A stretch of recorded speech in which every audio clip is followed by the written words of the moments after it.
J'espère que ça va bien. Aujourd'hui, j'ai choisi un sujet sur la fatigue parce que c'est quelque chose que j'entends régulièrement des gens autour de moi puis de mes clientes.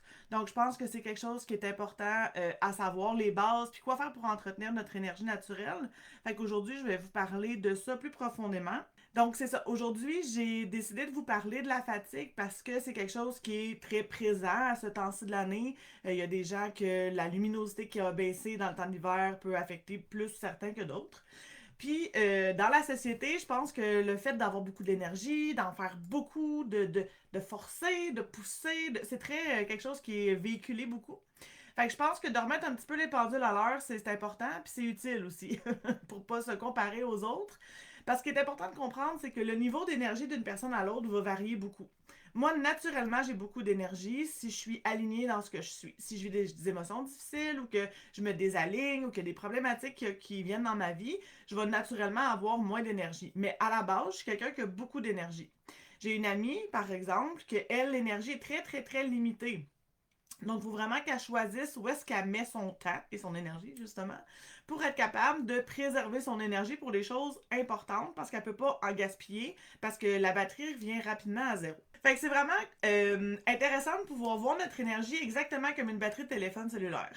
Si tu brûles ta batterie à tous les jours jusqu'à zéro, ça se peut que tu aies de la difficulté après ça à la recharger juste l'espace d'une nuit.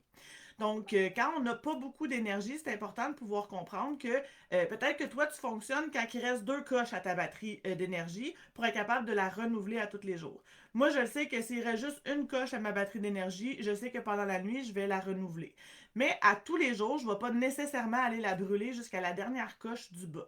Donc, c'est vraiment d'être capable de préserver une espèce de minimum pour que la recharge pendant notre nuit se fasse de façon idéale. Puis on s'entend, c'est pas à toutes les nuits qu'on dort bien, c'est pas à toutes les nuits qu'on a un sommeil réparateur. Fait qu'il faut prendre ça aussi en considération parce qu'il y a des temps dans notre vie qu'on va moins bien dormir, qu'on va avoir moins de temps de sommeil, peu importe avec ce qui va se passer. Donc c'est important de prendre en considération que si nos nuits de sommeil ont été plus courtes, qu'on a beaucoup travaillé pour un laps de temps ou qu'on a vécu des choses assez intenses, de pouvoir se garder des temps de repos. Puis là, je sais très bien que dans une vie en 2026, c'est pas toujours facile de garder du temps pour soi, mais je vais te donner quand même des indications qui sont relativement faciles à rentrer dans le quotidien. Puis c'est pas l'idée de prendre 3 heures par jour, des fois un petit 5 minutes ici par là, ben ça fait la job. Fait que je vais t'expliquer un petit peu la différence entre l'énergie basse négative puis l'énergie basse positive.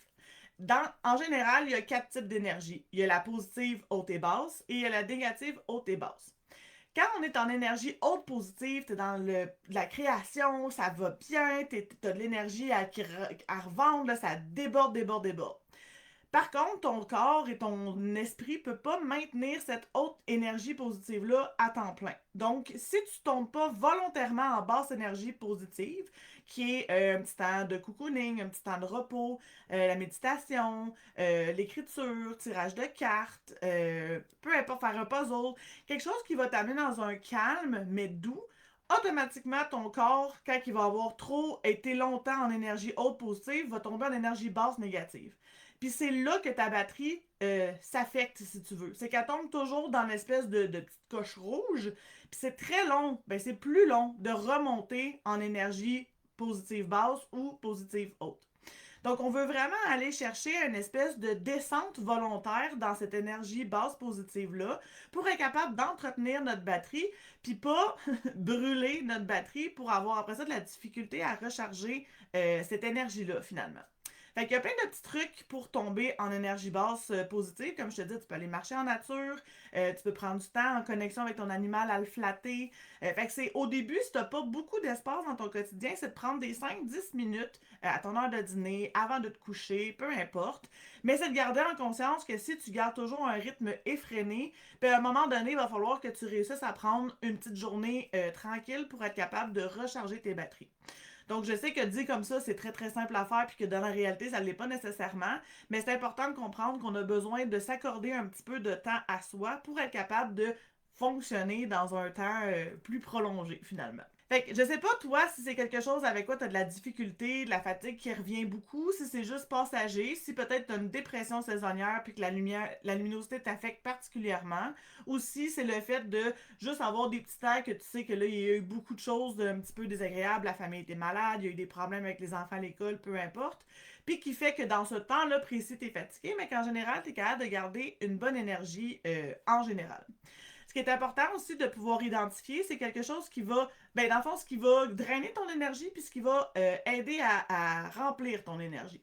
Faire des choses que tu aimes va t'aider à remonter ton énergie. Encore là, tomber en énergie basse positive, méditation, aller marcher dans la nature, faire des petites activités calmes et ressourçantes, ça va t'aider à remplir ta batterie. Tout ce qui est passion aussi, normalement, va t'amener quelque chose de positif. Fait que c'est important de rentrer dans ton quotidien un petit 5-10 minutes par jour, quelque chose qui te fait du bien. Donc, c'est de prendre du temps pour toi, mais dans un temps minimum précis. C'est important aussi de pouvoir identifier ce qui va te drainer ton énergie. Puis ça peut être des personnes, des situations, des dynamiques relationnelles. Ça peut être ton environnement aussi. Des fois, on est dans un environnement qui n'est pas nécessairement aidant pour nous puis qui nous draine beaucoup. Donc, c'est d'être capable d'identifier ces situations-là, ces personnes-là qui vont nous drainer notre énergie pour être capable de soit prendre une distance, soit de se détacher, soit de se nettoyer quand on sort de cet environnement-là pour être capable de maintenir une énergie qui est utile pour faire notre journée. Des fois, c'est de revoir aussi les tâches à la baisse. Il y a beaucoup de personnes, dont moi, qui veulent donc faire plaisir à son entourage. Puis finalement, on va dire oui quand on veut dire non. On va dire oui même quand on est fatigué. Puis qu'on a déjà plein d'affaires dans notre assiette. Puis là, bon, on fait comme oh, oui, je vais venir t'aider. Fait que c'est de réussir à évaluer un petit peu qu'est-ce qui se passe dans l'environnement, qu'est-ce qu'on a comme tâche et possibilités énergétiques de faire. Pour les gens qui sont comme moi, que ça a été longtemps mon problème, que de dire non, c'était problématique et que le oui sortait très très rapidement, si quelqu'un te demande quelque chose de l'aide ou peu importe, c'est de lui répondre ah, écoute, je vais vérifier, je te reviens dans 15 minutes, une demi-heure, une journée, peu importe le délai que tu as besoin. Puis c'est de prendre le temps de regarder à l'intérieur de toi, qu'est-ce qui est là. Est-ce que tu as réellement la disponibilité, le goût, l'énergie d'aller faire ce que cette personne-là te demande ou pas? Ça se peut qu'une fois sur deux, le temps que tu prennes pour toi pour être capable d'y réfléchir, finalement, la réponse va être non. Mais ça va être beaucoup plus facile de revenir à la personne en lui disant hey, écoute, je suis désolée, j'ai pas d'espace, j'ai pas de temps pour pouvoir t'aider, je suis trop fatiguée, peu importe, que le oui qui va ressortir un petit peu trop rapidement. En tout cas, moi, ça a été mon cas longtemps. Puis d'utiliser ce truc-là m'a aidé à pouvoir justement pas dire oui, puis après ça, d'avoir le goût de faire, ouais, finalement, ça me tente pas d'y aller, mais d'être capable de respecter mon énergie puis mon besoin du moment pour me dire, OK, là, j'ai vraiment le goût d'aller aider les personnes, je suis disponible puis c'est possible, que dans d'autres moments donnés, ben, c'était peut-être pas une bonne idée, puis peut-être que j'en avais acheté à gérer de mon côté pour être capable d'aller vers cette personne-là puis de lui offrir mon temps et mon énergie. Fait que c'est des petits trucs comme ça qui font une espèce de barrière pour être capable de comprendre comment on le vit puis comment on est capable de gérer notre environnement. Des fois, quand on dépasse trop longtemps notre limite, on a de la difficulté à ressentir cette espèce de limite-là parce qu'on l'a tellement défoncé souvent que là, on est juste épuisé puis ça finit plus. Ben là, il y a peut-être un petit réaménagement de notre quotidien à faire par rapport à ça parce qu'il va falloir prendre des décisions.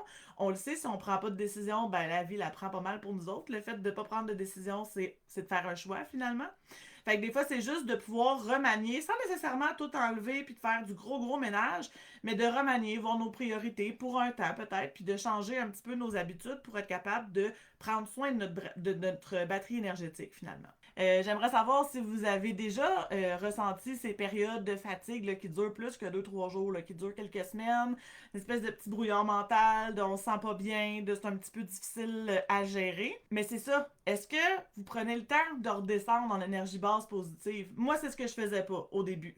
C'est quelque chose que je tombais, l'énergie haute positive, c'était le fun, là, c'est comme full énergie, full projet, full affaire. Mais je veux rester là-dedans. J'avais pas le goût de redescendre volontairement dans le calme et l'état méditatif et la quiétude. Ce qui faisait que je forçais trop, puis que je tombais en basse énergie négative, puis là, je tombais en dépression totale, puis c'était la fin du monde. Fait que d'en prendre conscience, c'est déjà plus facile après ça de retomber en énergie basse positive pour remonter en énergie haute positive rapidement, au lieu de rester sur un plus long laps de temps en énergie basse négative, puis de trouver ça difficile de ressortir du trou finalement. Ah oui, vos animaux, évidemment, c'est des super bons régulateurs énergétiques. eux vont être capables de vous ramener en énergie basse positive très très rapidement parce qu'eux sont souvent là-dedans, vont souvent bifurquer entre énergie haute positive, énergie basse positive.